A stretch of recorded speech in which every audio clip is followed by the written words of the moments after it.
উনি এমপি ইলেকশনে দাঁড়িয়ে যাক।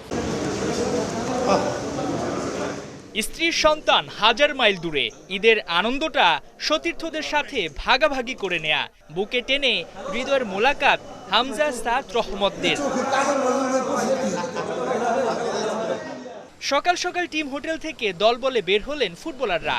সবার অপেক্ষা একজনের জন্য, হামজা চৌধুরী। সাদা পাঞ্জাবি ট্রাউজার পরে ড্যাশিং লুকে হাজির বাংলার পোস্টার বয়। ঈদের সালাত আদায়ের আগে ফটো সেশন, এরপর খোশ মেজাজে মসজিদের পথে হাঁটা শুরু। ফাহমিদুল সোহিলদের সকালটা শুরু খুনসুটিতে। নামাজ শেষে কোলাকুলি, ভ্রাতৃত্বের বন্ধনে আবদ্ধ হওয়া। হামজাকে কাছে পেয়ে ঈদের আনন্দ ডাবল ভক্তদের। সেলফি কিংবা অটোগ্রাফ নিতে হামজাকে ঘিরে ধরে ফ্যানরা।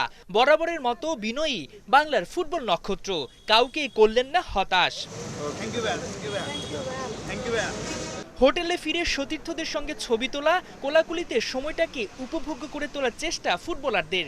ঈসা সুমনরা জানালেন, পরিবারকে মিস করলেও দেশকে প্রতিনিধিত্ব করাটা জরুরি। খারাপ লাগতেছে আসলে, উইদাউট ফ্যামিলির বাইরে আছি আর কি। এটাও একটা ফ্যামিলি, আমরা ওভাবেই আসলে মানায় নিচ্ছি সব কিছু। আমাদের মেন ফোকাসটা হচ্ছে যে আমরা 10 তারিখ ইনশাল্লাহ সিঙ্গাপুরের বিপক্ষে একটা ভালো রেজাল্ট করে দেন আমরা ঈদ উদযাপন করব। আমরা দেশের জন্য ফ্যামিলি থেকে দূরে আছি, যদি এটা আর একটা ফ্যামিলি। এই স্যাক্রিফাইসটা আমরা করছি সিঙ্গাপুর ম্যাচকে কেন্দ্র করে, দেশবাসীকে যাতে আমরা ওই জয়টা উপহার দিতে পারি। সো এটা যদি আমরা জিততে পারি তো আমাদের আনন্দটা আরও বেশি হবে এবং সার্থক হবে, এবং এই জন্য দেশবাসীর কাছে দোয়া চাই যাতে আমরা সিঙ্গাপুর ম্যাচটা জিততে পারি।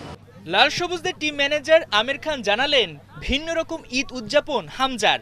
শত ব্যস্ততার মাঝেও ইংলিশ লিগ তারকার মূল ফোকাস সিঙ্গাপুর ম্যাচ। হামজা যেটা বললো যে আসলে আসার পর থেকেই যে এরকম জিনিসটা সে পাচ্ছে, নট অনলি আজকে নামাজ পড়াটা নেই, সে বিগত দিনেও এসেছে, বিগত সময়ে যে সময়টা পার করেছে, এই যে ক্রেজটা যে তৈরি হয়েছে ফুটবলের, আজকে যেটা এখানে এনভায়রনমেন্ট হয়েছিল, তখন আমরা একটু জোকস করে বলতেছিলাম যে এরকম উনি এমপি ইলেকশনে দাঁড়িয়ে যাক। হ্যাঁ, এমপি ইলেকশন করুক হবিগঞ্জ থেকে।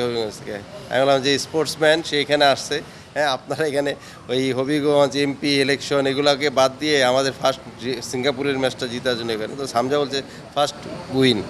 এদিন 4 ঘন্টার মতো ছুটি পেলেও টিম হোটেলে সময় কাটিয়েছেন বেশিরভাগ ফুটবলার। হাসান সজীব, ৭১।